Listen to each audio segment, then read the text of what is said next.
Meanwhile, it was promised to create 1,500 permanent jobs after it was given $400 million in taxpayer funds.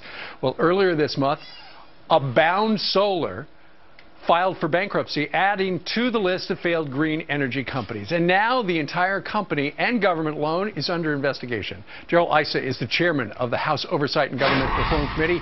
He is leading the hearing yesterday. He did that yesterday on Capitol Hill. He joins us live today. Good morning to you, sir. Good morning, Steve, and thanks for covering yet another failed solar project, one that again went outside the bounds and the rules for making the loan, and the American people are paying for it. Well, tell us a little bit about Abound Solar.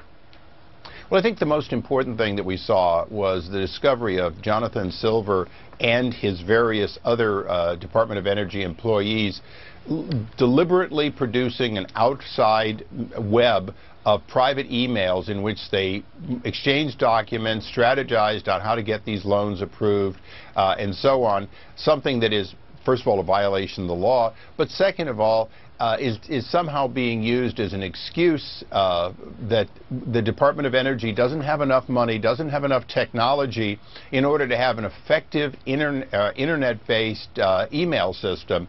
So it was a discovery for us that apparently no matter how much money we spend at our highest tech decision-making organization, DOE, they can't even do email as well as Gmail. Well, by using the outside email or having a meeting with somebody, a lobbyist across the street from the White House at Caribou Coffee instead, what do you think they're doing? Well, I'd say it was pretty transparent. They're being opaque. Wait, they're supposed to be transparent. What are you talking about? Well, and you're exactly right, Steve.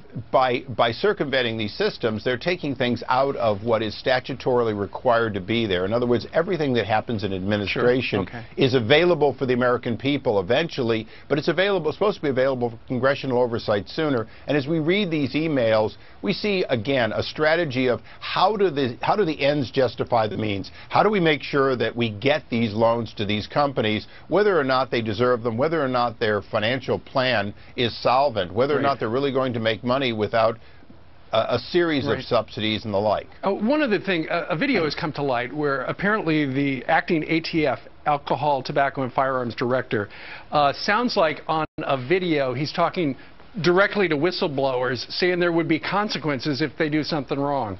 What's that meant to do?